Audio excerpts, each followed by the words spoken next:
resurrección de Cristo? Alguien que me ayude. Porque a través de ella nos hizo libres, ¿ok? Él fue a la cruz, en la cruz llevó todos nuestros pecados y Él dijo unas palabras: consumado es, la obra está hecha, está completa. Todo lo que el ser humano requería para acercarse a Dios lo tiene por medio de mi sacrificio. Pero cuando Él resucitó, nos mostró que ha vencido a la muerte y al poder de la muerte. Por lo tanto, los que estamos en Cristo Jesús ahora tenemos vida eterna. ¿La captaste? Él venció a la muerte y el poder de la muerte. Es decir, la separación que había entre Dios y el hombre de manera permanente por causa del pecado, Él la rompió.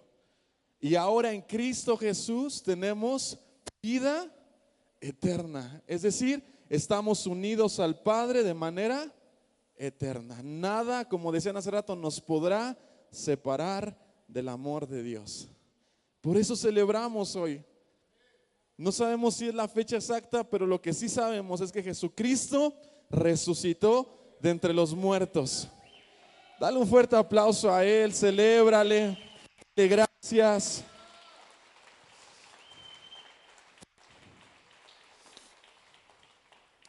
Y Jesús o alguien por ahí dijo que muchos quisieron haber visto y vivido esto, pero nos tocó a nosotros disfrutar de esta gracia. Los escribas lo esperaron, los judíos lo esperaron, los profetas hablaron de esto, pero nos toca a nosotros disfrutar esto. Es su gracia, es su amor, y a través de la muerte de Jesús y resurrección es que nosotros tenemos vida eterna. Y somos libres para aplaudir, somos libres para bailar, somos libres, y dice: ninguna condenación hay para los que están en Cristo Jesús. ¿Quiénes están en Cristo? Nosotros. Y ya no hay ninguna condenación. Somos libres en Cristo Jesús. Y alguien alguna vez dijo: la libertad no es libertad hasta que se expresa. Y debemos aprender a expresar nuestra libertad. Si te costaba trabajo amar, hoy tienes a Cristo y tienes la oportunidad de amar, y dile a quien te encuentres: te amo. Y si no, pues confiésalo: yo lo amo. En Cristo somos nuevas criaturas.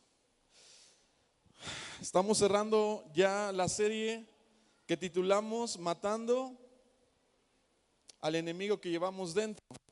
Y hemos estado hablando acerca de esto ya por tercera vez, y es la conclusión de esta serie, Matando al enemigo que llevamos dentro. Y hablamos que todos tenemos un enemigo. Pero antes de eso quiero hacerte una pregunta. ¿Cuántos creen que a veces, yo sé que hay doctores entre nosotros o médicos, cuántos creen que a veces los doctores exageran con sus diagnósticos? ¿Cuántos creen eso? Yo creo eso.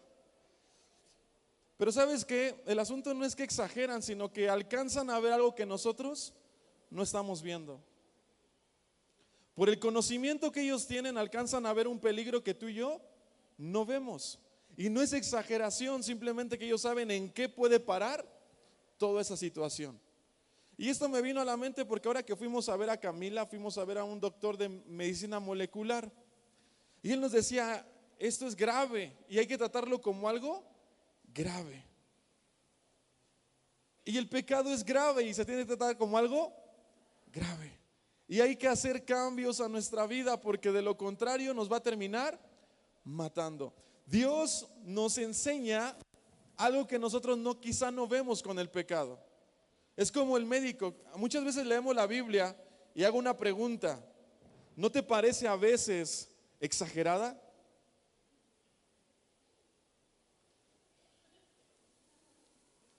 ¿No te parece a veces y que ya no está de acuerdo al tiempo que estamos viviendo? ¿Anticuada? ¿No te parece religiosa? Decimos que eso es religión. El problema o el asunto es que Dios está viendo algo más allá de lo que nosotros podemos ver. Y aunque nos pareciera algo ilógico, algo religioso, algo que no tiene sentido, Dios lo puso ahí porque nos está previniendo. Y siempre he dicho esto: la palabra de Dios es preventiva. El propósito de la palabra de Dios es prevenirnos, pero también sana, también restaura. Pero qué mejor ser hombres y mujeres entendidas y sabias que se alejan del pecado. Y para cerrar esta introducción, buscando lo de Camila, vuelvo al punto, fuimos a ver a una doctora, le decíamos, oiga, ¿cómo ve de llevarla a Estados Unidos? Ahí están los mejores doctores. Y ella nos decía, ¿qué crees? Que una de mis primas entró allí porque tenía una gripa y se le complicó y murió. ¿No? Tú dices, bueno, de una gripa, resulta que le inyectaron una cosa de más, le provocó muerte cerebral y terminó con su vida. Una gripa. Pero así es el pecado, puede ser pequeño, pero su fin es el mismo, destruirnos, aniquilarnos. Y hablamos la semana pasada de que si nosotros no lo matamos a él, él nos va a matar a nosotros. Es una guerra sin piedad, es una guerra que vamos a vivir hasta los últimos días de nuestra vida. Pareciera que pudiéramos pecar de religiosos, pero no, nos estamos cuidando para no ser destruidos. Y estamos hablando acerca de la mortificación. Y el tema de hoy se llama con alevosía y ventaja. Es el tema de hoy. Vimos que es asunto de vida o muerte, vimos que debemos practicar la mortificación. Y yo quiero que vaya rápido a Proverbios 7, Proverbios capítulo 7, versículos 24 al 27. Proverbios 7 del 24 al 27.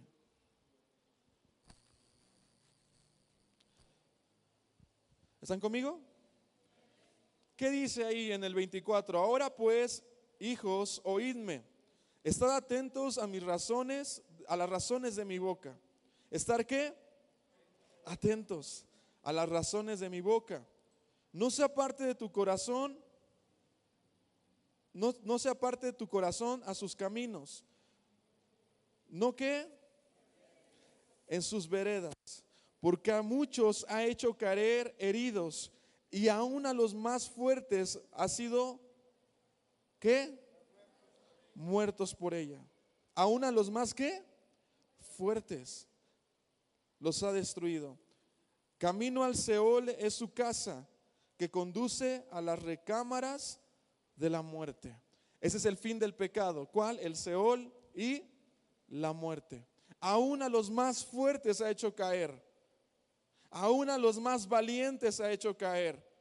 Por eso dice el 24, ahora pues, hijos, oídme y estad atentos a las razones de mi boca. Y está hablando propiamente del pecado, del engaño con nuestra esposa o de las relaciones ilícitas. Si tú lees todo el versículo 7, está hablando de eso. Está señalando puntualmente ese pecado, pero el fin de todo el pecado es llevarnos a la muerte. Y nadie que se descuide se puede escapar de él, aún dice que el más fuerte. Y si tú vas leyendo Proverbios, vas viendo cómo esta mujer sale con unos vestidos que imponen, que llaman la atención. Después va poco a poco, digan conmigo, poco a poco. El pecado es así, va poco a poco. Y cuando menos nos damos cuenta, ya estamos atrapados en él, ya estamos cautivos en él. Y muchas veces nos ha cegado y nos ha endurecido el corazón, de tal manera que dice ahí que morimos como aquellos que no están en Cristo. Con alevosía y ventaja. ¿Dónde está el éxito de una guerra? ¿Dónde radica el éxito de una guerra?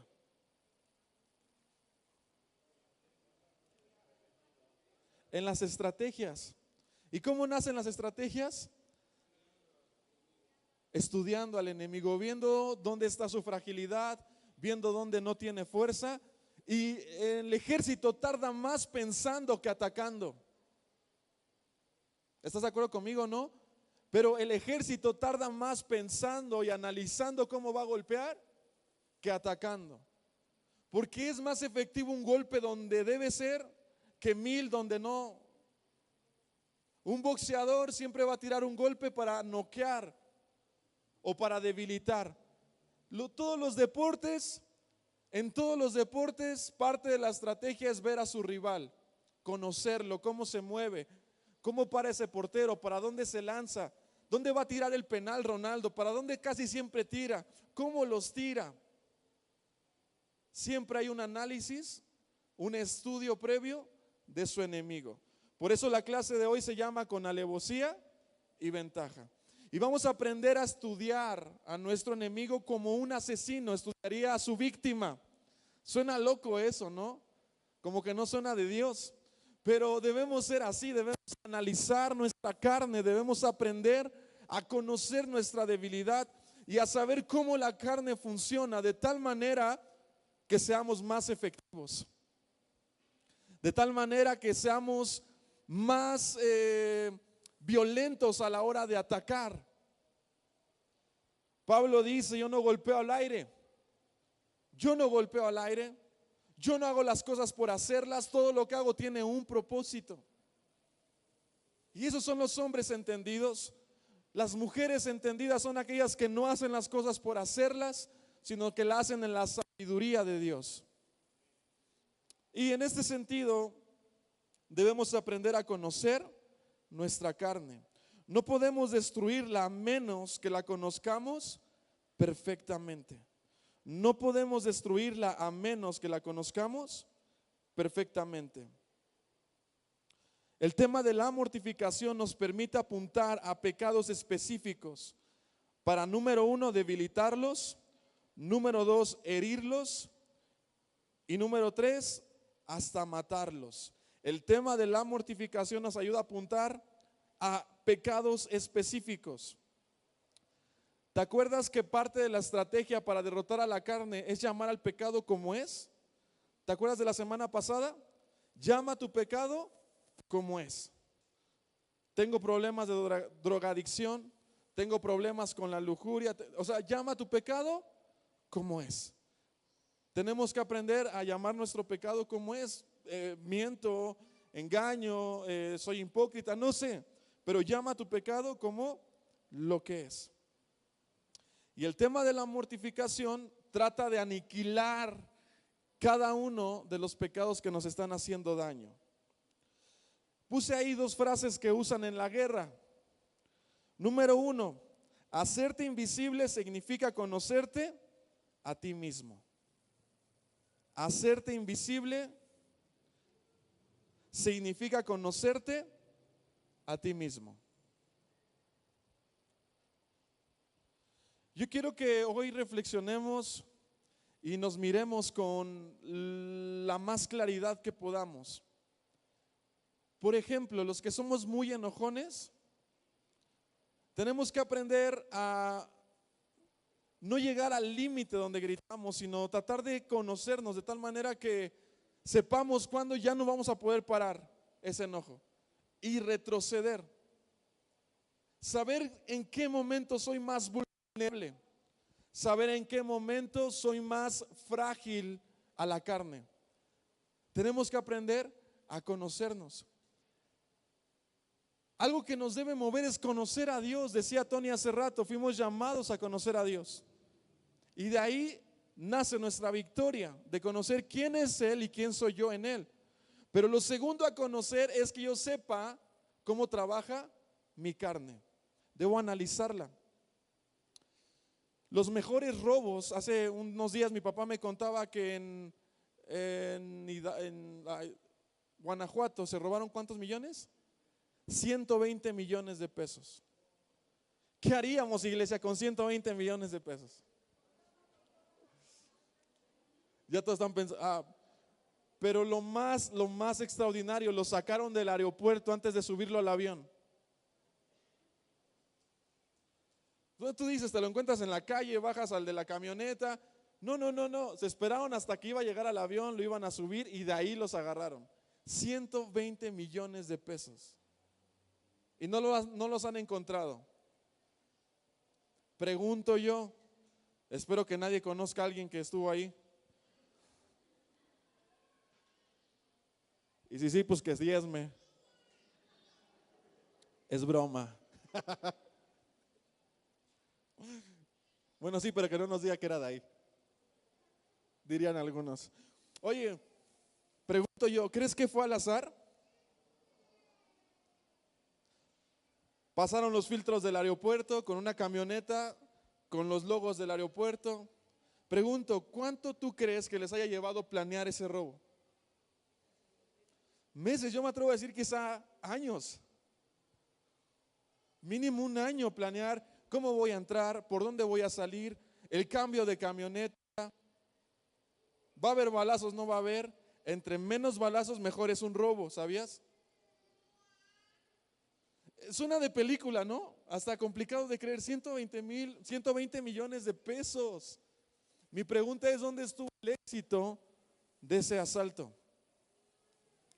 En la estrategia, en planear, en ver los semáforos, en ver cómo se mueven, en ver quién iba a ir, en conocer a su adversario. ¿Cuántas veces nos damos el tiempo de conocernos a nosotros mismos? De conocer la carne, de conocer cómo. Quiero hacerte una observación. La Biblia habla del enemigo. ¿Qué dice de él? Que es un mentiroso. ¿Qué más dice de él? Del diablo. Engañador, ¿qué más? Padre de mentira. Pero también dice que ha sido ¿qué? Derrotado. Que Cristo Jesús lo ha derrotado. Pero ¿qué tal nos habla de la carne la Biblia? A diferencia del enemigo, esa se va derrotando día tras día. No es una sola pelea, porque la pelea con Satanás la tuvo el Señor Jesús y ganó. Y por causa de esa pelea que Cristo ganó, ahora somos más que vencedores. Pero ¿qué tal la carne? Esa no, esa la seguimos peleando cada uno de nosotros. Y debemos aprender a conocer a nuestro enemigo. ¿Cuál es el fin de la carne? Destruirnos, matarnos, aniquilarnos. No la matamos nosotros, entonces ella nos va a matar a nosotros. Si hay un dicho por ahí en la calle, a que lloren en tu casa, a que lloren en la mía, mejor en la tuya. ¿No?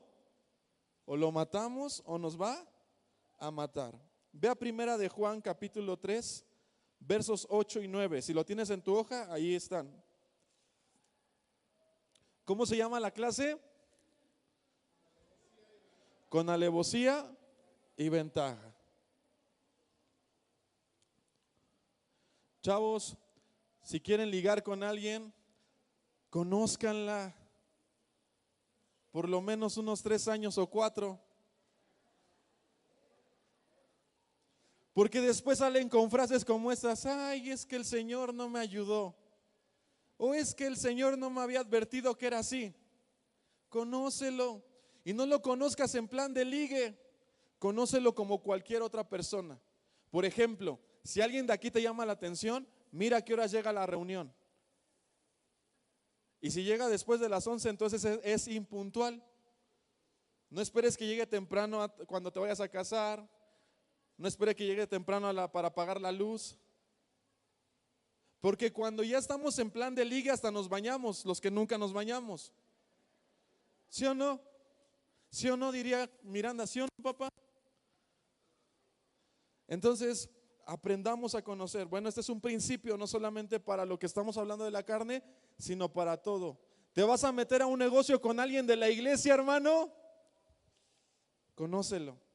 Porque después vienen con el pastor y ¿qué cree que ya no me quiere pagar? Y es que el Señor me había hecho sentir bien fuerte que sí, pero pues ahora ya no. Oigan, dense el tiempo de conocerse. ¿Cómo estuvo el día de la familia? Oh, estuvo increíble. Eran las 4 de la tarde y estábamos acabando de recoger, todos quemados y todo. Los que se lo perdieron, literalmente se perdieron de un gran tiempo. Y nos aprendimos a conocer. Yo me di cuenta por allá atrás que les gusta mucho el voleibol. Ya vamos a armar allá atrás, ya vamos a armar la selección de voleibol para ir a enfrentarnos a otras iglesias. Hay una iglesia por ahí que le tengo un reto y ya vi a quién vamos a escoger y vamos a hacer una selección. ¿Nos aprendimos a qué? Dijeron, Fabián no es tan payaso como se ve. Nos aprendimos a conocer. Se la perdieron, pero ¿qué creen? Tienen otra oportunidad, viene la de hombres. Viene un asado para hombres que va a estar extraordinario. Vas a poder traer a tu hijo, nada más puros hombres. Va a oler esto a metro, pero va a estar chido. ¿Y qué crees? También tenemos la de mujeres. Gracias, mujeres.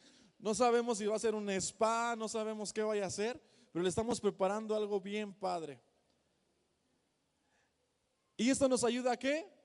A conocernos. Cuando tú y yo pasamos tiempo en la palabra, podemos conocer a Dios, pero también a nuestro enemigo. Es importante pasar tiempo conociéndonos. Juan capítulo 3, primera de Juan capítulo 3, 8 al 9 dice: el que sigue pecando es del diablo, pues el diablo siempre ha pecado. Por eso el Hijo de Dios vino para destruir las obras que hace el diablo. Ninguno que sea hijo de Dios continúa en el pecado, pues tiene la nueva vida que Dios le dio y por esto no puede seguir pecando. Más claro, ni el agua. El que es hijo de Dios se aparta del pecado por una simple razón, porque tiene una nueva naturaleza, una nueva vida. El que sigue pecando es hijo del diablo, porque su naturaleza no ha sido transformada. No voltees a ver a nadie. Dice otra vez Juan: el que sigue pecando es del diablo, pues el diablo siempre ha pecado. Por eso el Hijo de Dios vino para destruir las obras del diablo. Hay un antes y un después con Cristo. Hay un antes y un después con Cristo. En nuestras vidas debe haber un antes y un después. En la historia hubo un antes y un después de Cristo. En nuestras vidas debe haber un antes y un después de Cristo. Antes yo era así, antes yo me comportaba así, antes yo decía estas cosas, pero ahora yo vivo de esta manera. Hay un antes y un después en mi vida, porque Cristo vino a acabar las obras del diablo. Ninguno que sea hijo de Dios continúa en el pecado, pues tiene la nueva vida que Dios le dio. No fuimos llamados a jugar con la carne, fuimos llamados a mortificar la carne. El principio de la clase dice: la vida saludable se encuentra en su gran parte en la mortificación de la carne. La vida saludable se encuentra en gran parte a la mortificación de la carne. El doctor nos dijo: cero azúcar. Si vieras qué trabajo nos está costando con Camila que no agarre un dulce. Tiene que aprender a mortificar su carne. Gran parte de la vida saludable en el cristianismo también se encuentra en la mortificación de nuestra carne. Es imposible imaginar una vida saludable con Cristo sin la mortificación. Es imposible creer que tenemos una vida saludable si no aprendemos a mortificar nuestra carne. Yo te pregunto, ¿qué sería un café sin café? Agua. Lo mismo es un cristiano sin la mortificación. Un café no es café si no lleva café. Cuando piden café descafeinado, yo digo: hijo de Dios, ¿no? ¿Tienes café descafeinado? No, pues es café negro, con agua con tinta negra. Lo mismo es la vida cristiana sin la mortificación. Si queremos tener una vida saludable, debemos aprender a morir a nosotros mismos. Si queremos seguir a Cristo, debemos aprender a morir a nosotros mismos. Yo quiero que vayas donde dice punto número 1. La mortificación es exasperante. Pablo dice: no entiendo el resultado de mis acciones, pues no hago lo que quiero. En cambio, aquello que odio es lo que termino haciendo. Y Pablo está enojado, está diciendo: no me entiendo, porque lo que no debo hacer, eso termino haciendo. Y Pablo se desespera y dice: por miserable de mí, ¿quién me librará de este cuerpo? Y después dice una frase extraordinaria: gracias doy a Cristo Jesús porque ese gracias doy a Cristo Él es el que me puede librar de este cuerpo de muerte. Pero mientras tanto, mientras que eso sucede, mientras que Él viene en gloria, nosotros tenemos la obligación de mortificar nuestra carne. Para lo cual el punto es que es complicado, es difícil, causa desesperación. Pablo dice en Romanos 7:15, Pablo dice lo siguiente: no entiendo el resultado de mis acciones, pues no hago lo que quiero, en cambio aquello que odio. ¿Qué odia Pablo? El pecado, no a las personas, el pecado que hay en él. Dice, en cambio lo que odio es lo que termino haciendo. Dicen tus hojas. Nos muestra un Pablo quejándose por el aguijón que perfora su corazón. Después de ser cristiano, lo vemos molesto e irritado por el pecado. Tal irritación solo tiene sentido en aquellos que han nacido de Dios. Tal irritación, tal molestia, solamente tiene sentido en aquellos que han nacido de Dios. Solo aquellos que han nacido de Dios pueden experimentar este odio por el pecado. Esta lucha por no hacer lo que es contrario a la voluntad de Dios. Yo quiero preguntarte, ¿cuántas veces te has sentido como Pablo, haciendo lo que no debes de hacer? Y yendo ante el Señor y decirle, perdóname, Señor, perdóname. Una vez más volví a caer, ayúdame. La mortificación es exasperante. Pablo le dice a los de Galacia que lo tenía así, o que lo que había una batalla es entre su carne y su espíritu. Gálatas 5:17 dice lo siguiente: porque el deseo de la carne se opone al del espíritu, y el del espíritu se opone al de la carne, y estos se oponen entre sí para que ustedes no hagan lo que quieren hacer. Hay una lucha entre nuestra carne y nuestro espíritu. Sabemos hacer lo bueno, pero nos cuesta trabajo hacer lo bueno. Hay una lucha que debemos pelear. ¿Hasta cuándo? Pregunto, iglesia, ¿hasta cuándo vamos a dejar de pelear? Hasta que partamos con el Señor. Por eso es que a veces la muerte no es una maldición, es todo lo contrario. Hemos acabado la carrera, estamos en plenitud. La muerte en los hijos de Dios es una bendición. ¿Por qué? Porque ahora estamos en plenitud, ahora estamos completos, ya no hay esa lucha. Si tú has perdido algún familiar en Cristo Jesús, ahí está el amor de Dios, ahí está la misericordia de Dios también. La muerte no es el final, es el comienzo de grandes vidas. Es el comienzo del cumplimiento de nuestros propósitos: conocer al Padre, amarle y adorarle por la eternidad. Solo ahí dejamos de pelear con nuestra carne. Solo hasta ese momento. Mientras tanto, Pablo dice, va a haber una lucha entre tu carne y tu espíritu todo el tiempo, y esto va a causar desesperación.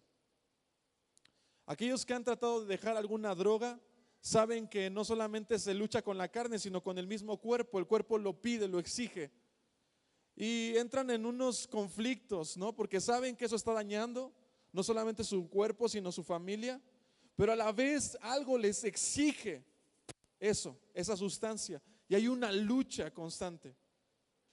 Muchos de ellos lloran desesperadamente pidiendo a Dios, ayúdame.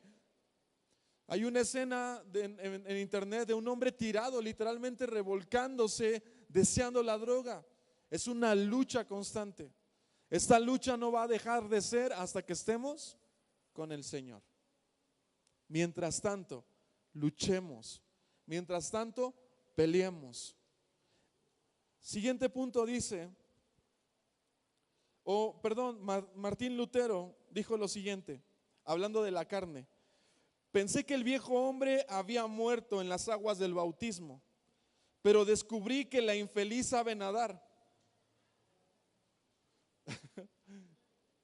Dice Martín Lutero, tal cual lo cita él: pensé que el viejo hombre había muerto en las aguas del bautismo, pero descubrí que la infeliz sabe nadar. Ahora tengo que matarla todos los días.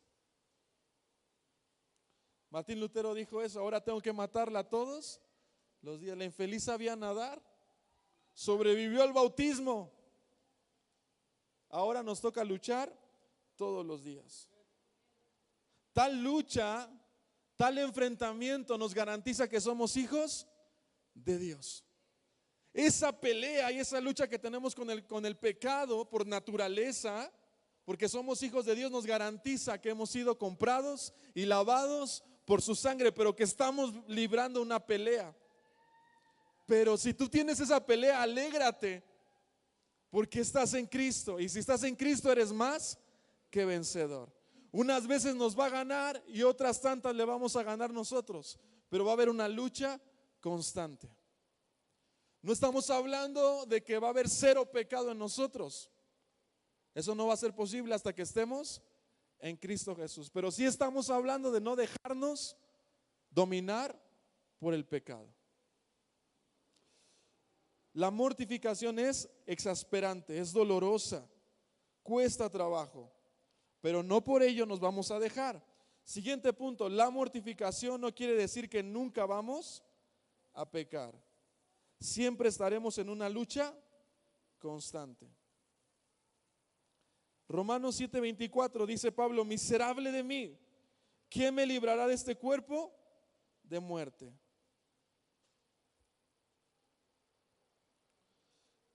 No podemos dejar de luchar, iglesia. Dios no quiere que te dejes dominar por nada. Y nos ha dado su espíritu y dice que es el mismo que levantó a Jesús de los muertos. Ese mismo espíritu ahora vive en nosotros. No te vayas con la idea que la mortificación tiene que ver con que jamás vas a pecar, porque te vas a frustrar.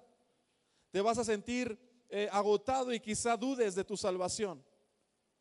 Porque vuelvo al punto, en algún sentido todos volvemos a pecar. Pero la mortificación, entiéndase como la lucha constante que tenemos contra el pecado. La mortificación es el arma que Dios nos ha dado para destruir las obras que el pecado ha dejado en nosotros. ¿Alguna vez has escuchado que las balas corren en el cuerpo? Por ejemplo, hay balas que se rompen por fragmentos, entran y se hacen varios pedacitos. Ahí por la casa balacearon a un señor hace mucho tiempo, murió uno ahí, los demás quedaron heridos, pero uno por su sobrepeso le quedó una bala. Y dicen que esa bala siempre va caminando. Así es el pecado, quedó en nosotros y sigue caminando. Y quiere provocar el peor daño en nosotros. Pero bendito sea el Señor Jesús que lo tenemos. Tenemos su palabra, tenemos la oración. Jesús le dijo a sus discípulos, si quieren evitar el pecado, manténganse orando. Oren para no entrar en tentación. Esas son parte, pero tenemos la mortificación. Tenemos que aprender a morir a nosotros mismos.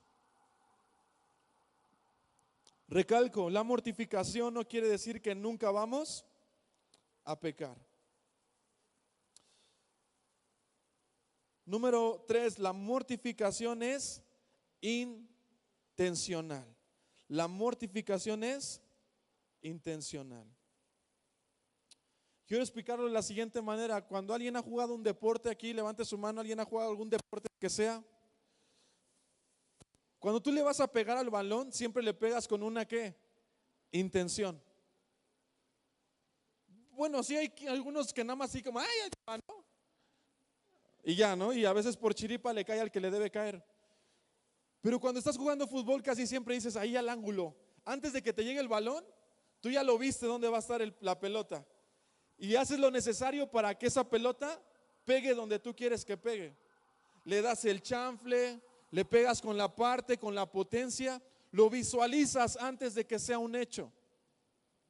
No sé si me explico. Es intencional. Hace rato, el día que estábamos jugando vóley, veíamos que venía la pelota y decíamos o de voleo o con el antebrazo. Desde que venía y nos colocábamos nuestro cuerpo de tal manera que ese golpe fuera intencional. Luego se ve quién le pega por puro instinto. ¿Sí, no?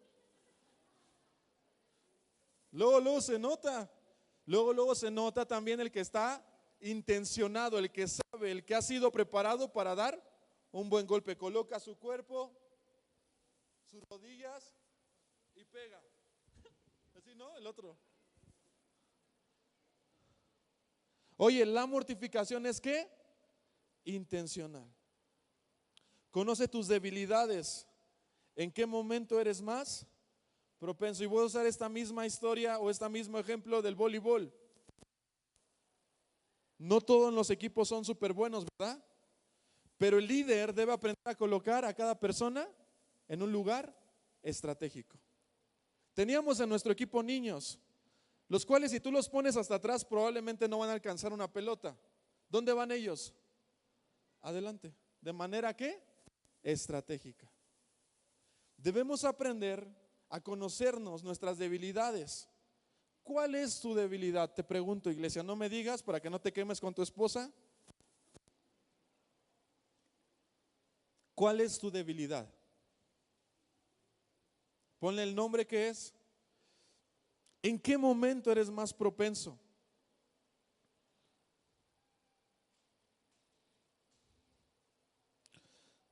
Tal como estudiamos las Escrituras para conocer a Dios, asimismo debemos estudiarnos a nosotros mismos para conocer nuestros pecados. El problema es que si no somos intencionados en conocer a Dios, mucho menos en conocernos a nosotros mismos. Pero no vamos a librar esta lucha si no somos ¿qué? Intencionados.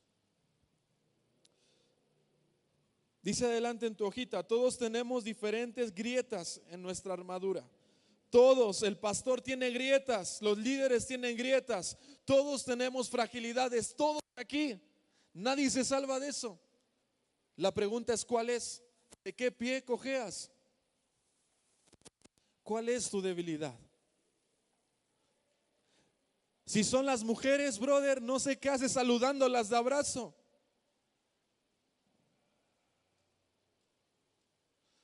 Una sí es suficiente. Es que ese hermano es repayaso, ni me quiere saludar. ¿Qué importa? Si tu debilidad son las mujeres, no sé qué haces dándole un aventón a una hermana.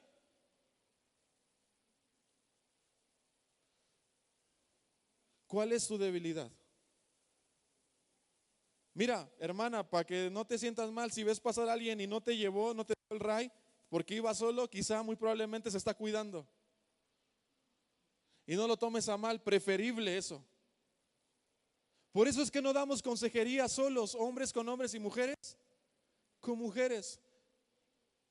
Porque es que hay que creer, hermanito, que mi esposo, ¿no? Y empieza la mente y el corazón del hombre que continúa al mal, empieza a crear cosas. Y vemos pastores y ministerios destruidos porque no aprendieron a reconocer su fragilidad. ¿Dónde están las grietas en tu armadura? ¿De qué pie cojeas? Mujer, si tu esposo te dice, hey, no hablemos ahorita, dejémoslo para después. Yo lo quiero hablar ahorita. Y me escuchas hasta sus últimas consecuencias. Mi hija Miranda es súper enojona. Y ayer mi suegra la hizo enojar más. ¿Y sabes qué terminó diciéndole Miranda? Abuelita, pues vete. Pero ahí está mi suegra picándole. No, Miranda, es que tú. Y Miranda, no, abuelita, es que eso no tiene. No, abuelita, mejor vete. Y yo en el cuarto riéndome. Mi suegra también lo hacía porque le causa gracia que ella se ponga a defender un argumento. Y es que no, abuela, es que esto, y es que no. Y se decían una a la otra. Yo conozco a Miranda. Y se le va a dejar ir a unos hermanos con un golpe si la siguen molestando.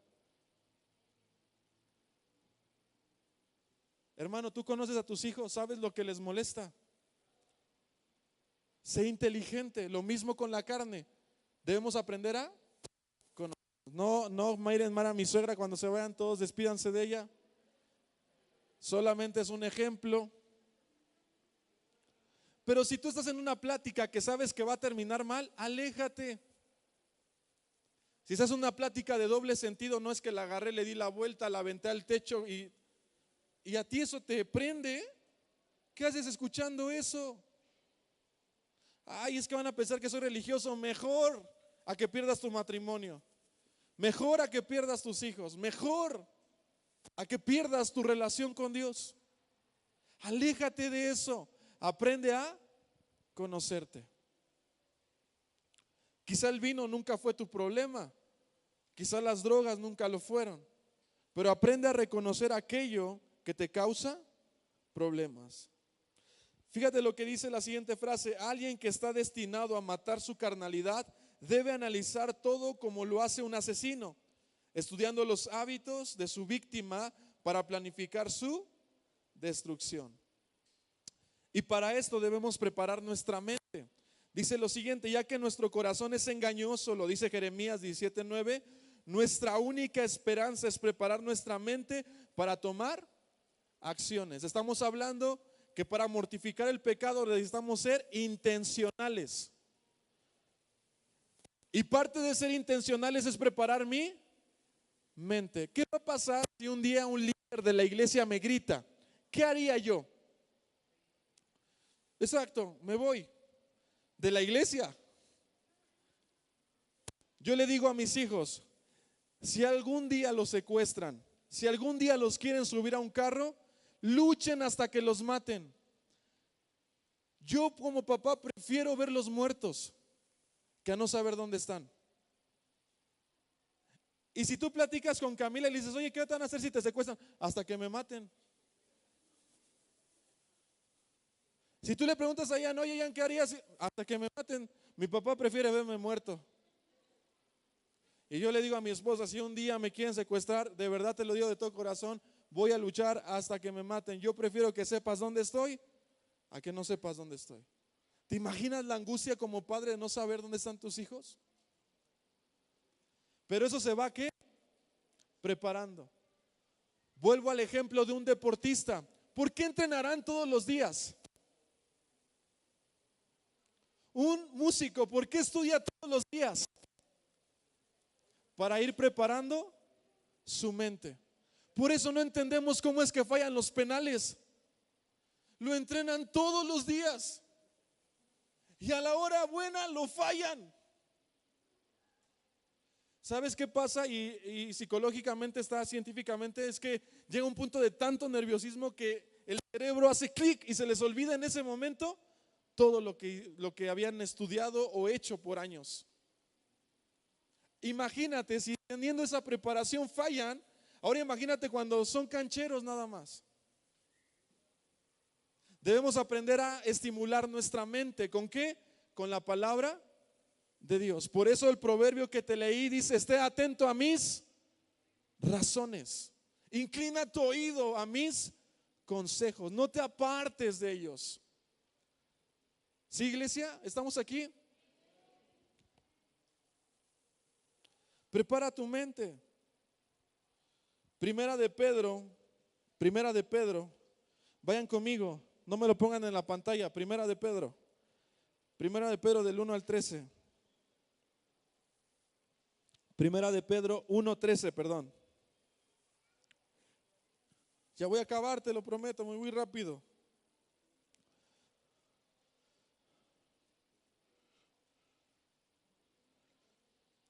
La primera frase dice: por eso dispónganse para actuar con inteligencia. Estoy leyendo NBI. Por eso dispónganse para actuar con inteligencia. Tengan dominio propio. Pongan su esperanza completamente en la gracia que se les dará cuando se revele Jesucristo. Como hijos obedientes, no se amoldeen a los malos deseos que tenían antes, cuando vivían en la ignorancia, perdón. Más bien, sean ustedes santos en todo lo que hagan, como también es santo quien los llamó. Pues está escrito, sean santos porque yo soy santo. Por eso dispongan su mente para actuar de manera diferente. Yo me prendo cuando voy perdiendo en el deporte.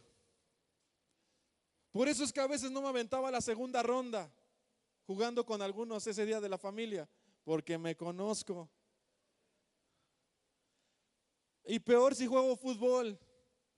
Aguas, si me meten un pie, yo nada más los dejo que se vengan y en una descuidada, un golpe. Ese era el antiguo Fabián. ¿Qué hace el nuevo Fabián? Mejor juego fútbol. ¿Qué será más sabio? Mi papá por las mismas andaba. De alguien lo tuve que sacar. Y la última que tuvieron, se pelearon, no me dejará mentir, ahí está Claudia, se pelearon, les abrieron la ceja, iban a cazar ese día a una persona, uno de los con los que iba sacó un cuchillo, ya quería picar a uno, eso ya tiene mucho, todavía no había ni casa de mí, así que tranquilos. Ya nos vamos de esta iglesia, no es de Dios, ya tiene un montón. Bueno, terminaron hasta demandando al otro equipo. Mi papá iba con todo y se le dejan ir, lo noquean, se queda en el piso tirado. Como a mí se me hizo eterno, yo lo estaba viendo desde afuera, yo estaba como Ian. Yo lloraba, mi papá, pegándose por allá. Entre ellos estaba el líder de alabanza, el copastor, y ya no te menciono quién más. ¿Y sabes qué hicieron inteligentemente? Ya no volvieron a jugar fútbol. Una ocasión de esas tantas, al chavo que nos está ayudando, que es mi primo, se llama Joshua, en una reta entre la misma iglesia, le rompieron el pie, se lo fracturaron. Le tuvieron que poner tornillos ahí. Si tú lo ves caminando chueco, no es por pecado, es porque así quedó. El vato quedó así y amaba el fútbol, juega súper bien fútbol. Y con las muletas le estaba pegando ahí, se aferraba a jugar fútbol. Entre hermanos de la misma iglesia, en un enojo, en un arranque de ira, terminamos haciendo cosas terribles. Debemos aprender a conocernos. De verdad, yo por eso trato de no jugar. Y quizá por eso ya no hemos nosotros como iglesia fomentado mucho el deporte, porque hemos visto cosas terribles ahí. Hemos visto cómo se pierde la cabeza, se pierde la razón por minutos y termina haciendo cosas desastrosas. Pero no todos son Valencia, gracias a Dios. Los que puedan jugar, jueguen, diviértanse, pero aprendan a conocerse. ¿Hasta dónde y hasta dónde no? ¿Sí están conmigo? Oye, si me estoy enojando, hacemos cambio, ¿te parece? Órale, va y hacemos el cambio y no pasa nada. Si ves que no me quiero salir y ya estoy enojado, sáquenme. Número 3, la mortificación es radical, y esta palabra entiéndase en este sentido de ir a la raíz. Debemos ir a la raíz de nuestro problema. Debemos aprender a ir a la raíz, porque mientras nos enfoquemos en el fruto, no tendremos éxito. Tenemos que aprender a ir a la raíz. Por alguna razón, los Valencia somos enojones. Por alguna razón de sangre, no lo sé. Mi hijo es súper enojón. Súper enojón. Y eso la trae la carga de los Valencia. Los Valencia somos así. Lo bueno es que ya no somos Valencia, estamos en Cristo Jesús. Y Cristo nos está cambiando el carácter. Y mucha gente nos ve súper amorosos. Nos dice, ay, el pastor lo ve y qué tierno se ve ahí el pastor, ¿no? Es Cristo Jesús en él. Porque si Cristo no estuviera en nosotros, hermano, sería terrible nuestra condición. Pero gracias damos a Cristo que nos está moldeando, nos está trabajando. Ya no somos los mismos, no andamos en las mismas cosas. Hemos aprendido a morir a nuestra carne. Debemos ser radicales, ir a la raíz. Muchos de nosotros hemos descubierto que nos sentíamos rechazados. Muchos de nosotros hemos descubierto que teníamos baja autoestima y una forma de imponer era la violencia. El problema no era la violencia. El problema es por qué soy violento, por qué me estoy comportando como me estoy comportando. Hay muchos jóvenes que tienen muchas novias y es una forma de decir, aquí estoy. Hay muchos jóvenes que tienen problemas en casa, es una forma de llamar la atención a sus papás. Quizá, papá, lo que necesitas es dejar de regañar y es empezar a amar. Quizá lo que necesitas es dejar de gritar y estar más con ellos.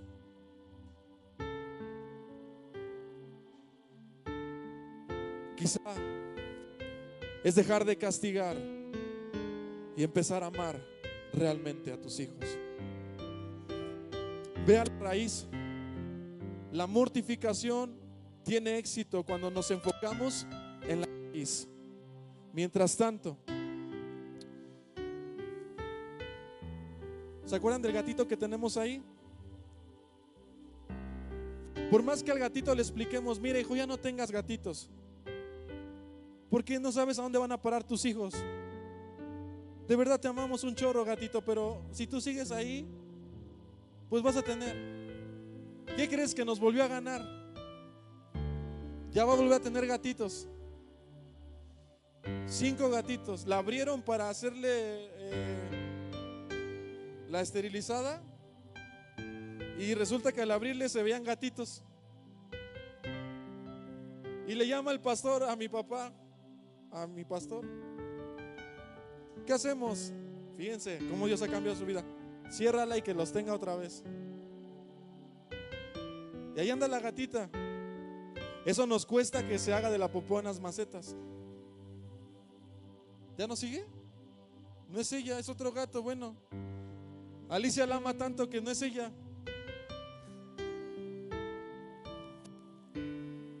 Por ejemplo, esterilizar es ir a la raíz de su problema. Por más que yo hable con esa gata, no me va a entender. Por más que yo ore por ella, híjole, voy a decir algo. Hay que ir a la raíz. ¿Cuál es lo más sano? Esterilizarla. ¿Sí me explico? La puedo estar cuidando del gato que viene a embarazarla, de que no se salga a la calle. Pero ¿en qué momento me voy a descuidar? Va a ir a hacer lo que por naturaleza está llamada a hacer. Es su naturaleza. No puede ir en contra de su naturaleza. Parte de ir a la raíz es ir a Cristo y pedirle misericordia para que Él cambie nuestra naturaleza. De pecado a hijos de Dios. Si logramos cambiar la naturaleza, lograremos cambiar el fruto. Hay muchas cosas que por naturaleza hacemos. Necesitamos cambiar la raíz. Para mortificar necesitamos ser radicales, ir a la raíz. Y acabo con este punto. La mortificación es colectiva. Gálatas 1:6-1 dice lo siguiente: hermanos, si alguien es sorprendido en pecado, ustedes que son espirituales deben restaurarlo con una actitud humilde. Pero cuídense cada uno, porque también puede ser tentado. ¿Quieres vencer la carne? Pregunto, ¿quieren vencer la carne? No dejes de congregarte. Busca ayuda. Júntate con alguien maduro en la fe que te apoye a salir. Y quiero poner esta imagen: es como estar en la arena movediza, donde solamente vamos a salir si alguien nos ayuda.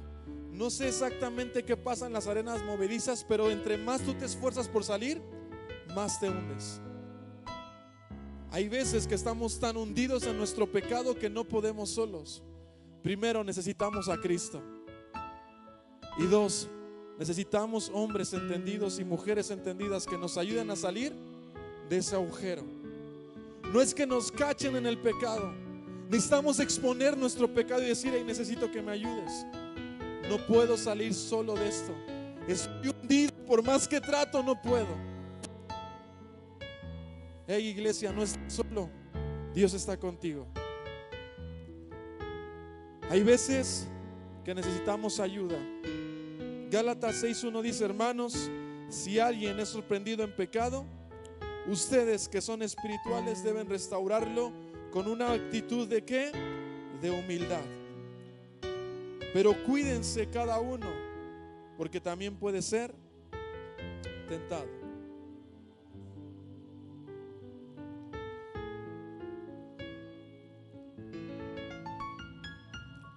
Los maduros en la fe restauran. Los niños critican. Los maduros sanan a otros, mientras que los niños hacen más grandes las heridas. No fuimos llamados a señalar al que cae, fuimos llamados a levantarle. No somos llamados a juzgar al que cae, somos llamados a restaurar al que cae. Un día serás tú el que ayudes y otras veces serán a ti al que te ayude. Pero todos en algún punto vamos a necesitar del que está a tu lado. Todos en algún punto. No saben cuánto me ha ayudado mi esposa en esto. Y cuando me lo dice me molesto. Cuando me dice: pero es que si ya sabes, ¿para qué vas ahí? Y me molesto con ella, me enojo. Porque matar la carne no es fácil. Y después me doy cuenta y digo: Señor, gracias. Cuando la veo ahí dormidita en la cama, digo: Señor, gracias. Cuando veo que he mejorado gracias a que ella me ha dicho: hey, ¿qué haces haciendo eso? Digo: Señor, gracias. Pero en ocasiones han sido otras personas, como mi pastor, el que me ha dicho muchas veces: Fabián, cuida a tu familia. No descuides a tus hijos. Invierte en ellos. Él está viendo algo que yo no veo. Pero debemos permitirnos que alguien nos ayude. En otras ocasiones son otros hermanos los que me dicen: hey, Fabián, en esto no estás bien. Hay hermanos aquí que, aunque no lo creas, me dicen: oye, estudia más. Y lo amo a ese hermano, porque me desafía y literal me dice: oye, estúdiale. Y me desafía, pero me hace ¿qué? Crecer. ¿Sabes por qué me lo dice? Porque le he dado la confianza. Pero es la única manera de crecer y de salir a veces del hoyo. Cuando todos te dicen: vas bien, está bien, nunca vas a salir adelante. Es necesario que alguien nos diga a veces lo que nosotros no vemos. Y comencé con los médicos diciendo que a veces pareciera exagerado lo que nos dicen, pero es que están viendo algo que nosotros no estamos viendo. Nuestros pastores son como médicos espirituales que muchas veces están viendo algo que nosotros no estamos viendo. Nuestros líderes, la gente que nos discipula, está viendo algo que nosotros no estamos viendo. Por eso nos dicen: hey, aléjate de eso, porque están viendo algo que nosotros no vemos. Hermanos, sé lo terrible que es caer y lo difícil que es levantarse. Y si de algo te sirve mi experiencia, aléjate del pecado. He caído miles de veces. He luchado, pero hay una que me marcó. Hay una caída que a mí me marcó mucho. Y que hasta el día de hoy, cuando me paro en este lugar, sigo luchando con mi mente. Que muchas veces me dice: no estás capacitado para hacer eso, no eres digno para hacer eso. Y cada que estoy aquí debo luchar con ese pensamiento y creer en lo que el Señor ha dicho por mí. Pero mejor hubiera sido no caer en eso. Sabemos que a los que amamos a Dios, todas las cosas nos ayudan a bien. Pero hay cosas que Dios no quiere para nosotros. Dios tiene esa habilidad de cambiar lo malo en algo bueno. Pero hay veces que no quiere que pasemos por eso malo. No insistas en tu pecado, arrepiéntete, porque dice Proverbios: quien cubre su pecado jamás prosperará. Quien lo confiesa y lo deja, hallará perdón. Dichoso el que siempre teme al Señor, pero el obstinado caerá en su desgracia. Repito, Proverbios dice: quien encubre su pecado jamás prosperará. Quien lo confiesa y lo deja, hallará perdón. Dichoso el que siempre teme al Señor, pero el obstinado será o caerá en desgracia. Ponte de pie, por favor.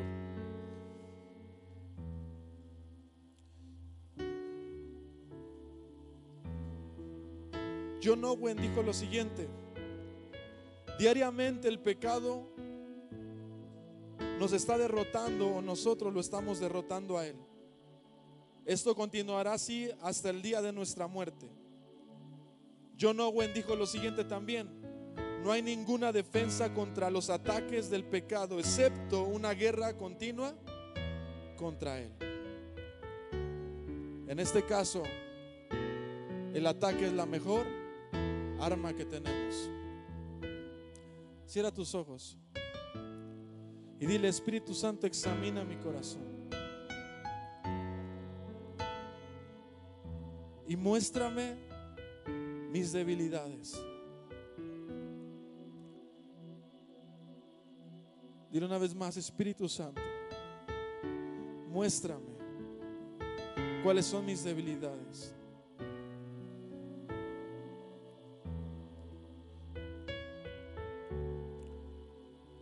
¿En dónde soy frágil?